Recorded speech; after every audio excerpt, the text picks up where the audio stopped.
хүргэе. За өнөөдрийн 7 дугаар ангийн монгол хэлний хичээлээр аян замын тэмдэглэлийг уншиж ойлгох гэсэн сэдвээр хичээл орно.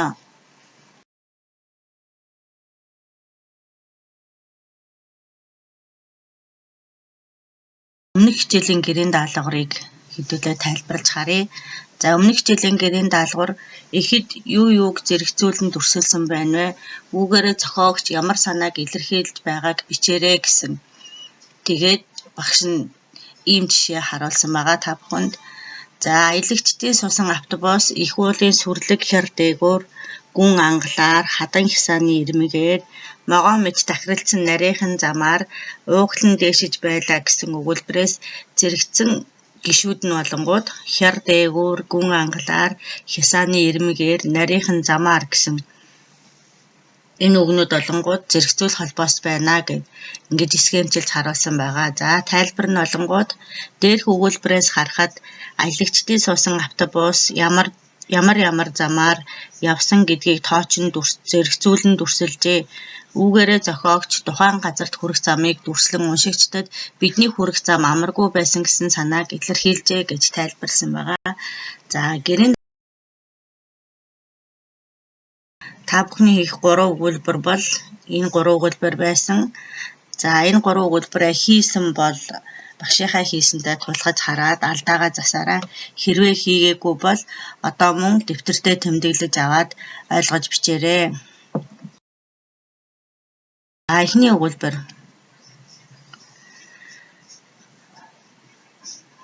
Улаанаар тодруулсан үгнүүд нь зэрэгцүүлэх холбоонд суурилсан гэдгийг та бүхэн мэдж байгаа бах. За эхний өгүүлбэр автобус жолооч хоёр тэр бүхнийг тойрох, дэнжигнэн тэгнэх, гулсах, хий эргэх зэргээр зовн зүдэж дотор нь суусан бид айн бэмбэгнэн явсаар арай гэж даваан дээр гарав гэсэн өгүүлбэр байгаа. За эндээс зэрэгцүүлэх холбоосон суурилсан үгнүүд болонгууд тойрох, дэнжигнэн тэгнэх, гулсах, хий эргэх зэргээр гэсэн үгнүүд болонгууд зэрэгцүүлэх холбоос суурилсан зэрэгцэн гишүүд байна. За тайлбар нь дээрх өгүүлбэрээс харахад аялагчдын суусан автобус ямар замаар хэрхэн яаж явсан гэдгийг тоочин дүрсэлжээ. Үүгээрээ зохиогч тухайн газарт хүрэх замын бартааг дүрслэн уншигчдад бидний хүрэх зам амаргүй байсан гэдэг санааг илэрхийлжээ. Дээрх эхний өгүүлбэрийн санаатай мөн адил байна. Зорилгын хувьд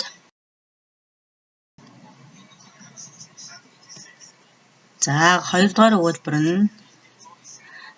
өгүүлбэрт зэрэгцүүлэх холбоосон суурилсан зэрэгцэн гишүүд болонгууд ширүүн урсгалд гол хадан хясаа гүнзгий хавцлаар гаслах мэт бархиран урсаж хавцал дундуур бархирах мэт гаслан урсаж гэсэн байна. За энэ дээр зэрэгцүүлэх холбоосон суурилсан юм болонгууд хадан хясаа гүнзгий хавцал дундуур гэсэн үгнүүд болонгууд зэрэгцүүлэх холбоосон суурилжээ. За тайлбарыг хараад бичиж аваарай. За гэрийн даалгаврын 3 дахь өгүүлбэр нь тухайн эрхтээр гарч байгаа тухайн нутгийн хүн инка хүнийг ямар хүн бэ гэдгийг гадаад өрхийн дүрсэлжээ. Хөлбий царайтай, намхан нуруутай гэдэг 2 үг нь болонгууд дүрслэл болонгууд зэрэгцүүлэн дүрсэлсэн байх нэ. За ингээд өнөөдрийнхөө хичээлийн сэдвт оръё. Өнөөдрийн хичээлийн зорилго нь аян замын тэмдэглэлийг уншиж уран дүрслэе. За бидний өнөөдрийн унших сэдв маань Алтай гэсэн сэдв байгаа. За Алтай улсын зургийг багш нь харуулсан байна. Тухайн газар орон ямар газар вэ гэдгийг та нарт төсөөлөн дүрслүүлэх зорилгоор энэ зургийг оруулав. За Алтай аян замын тэмдэглэлийг сур хүчгийн 70 дугаар хуудаснаас уншиж болно. Мөн энэ видео хичээлийг зогсоогоод уншиж болно. За сурагчид өөрсдөө нүдэрээ гүйлгээд уншаарай.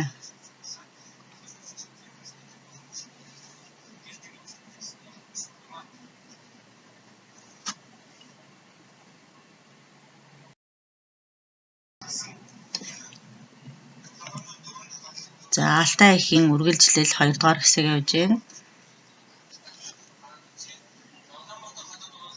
Маш анхааралтай уншаарай.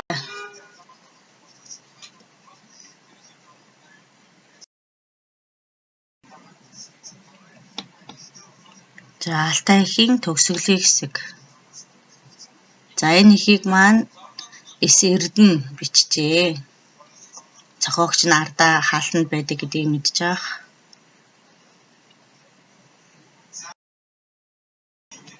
За эндээс аян замын тэмдэглэлд байгалийн эмс үзэгдлийг зэрэгцүүлэн тоочин дүрсэлжээ гэдгийг зураглаас хараад дэвтэртээ бичиж тэмдэглээрэй. За энэ мөн сур хүчгийн 71-р хуудсанд байгаа. За байгалийн сүр хүч оюун зөөлөн байдал давтагдчихгүй гоо үзэсгэлэн хэсэгхэн газар тэгж хослон тогтцоон гэж байна. Энэ гурван зүйл гуруулаа зэрэгцэж оршсон гэдгийг илэрхийлсэн байна. За мөн уулсаар хавчигдсан нөгөө уулс маань хүрэн улаан, ногоовтор, хөх, саарл өнгийн амьдралгүй мэт баргаар эгц завчим уулс байсан гэдгийг энэ нэг уулыг ийм олон дүрслэлээр зэрэгцүүлэн дүрсэлжээ.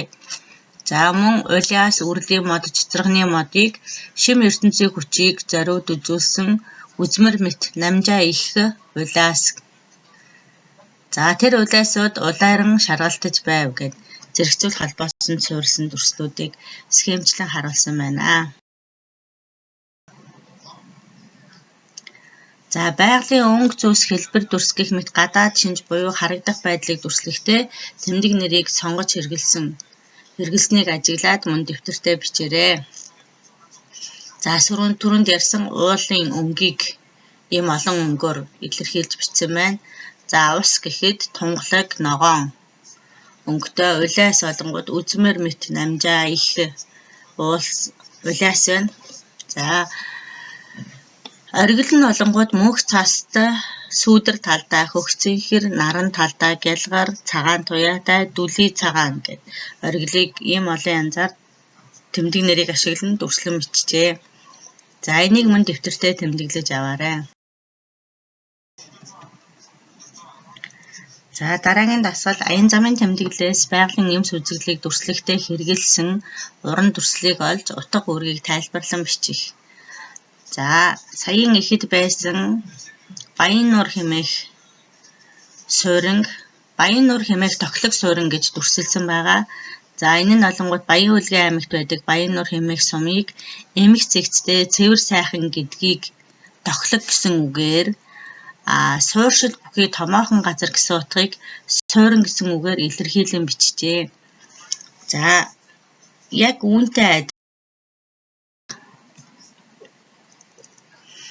Алтай аян замын тэмдэглэлээс байгалийн эмс үзэгдлийг дүрслэхдээ хэрэгэлсэн дүрслэлийг олж утга үүргийг тайлбарлана. Саяхтай адилхан тайлбарлана. За эндээс сур хүчгийн 72 дугаар хуудасны 13-ын Б дасгалаас 3 дүрслэлийг сонгож мөн саяхтай адилхан тайлбарлах нэ. 3 дүрслэлийг л өөрөө сонгож тайлбарлах шүү сурагчдаа.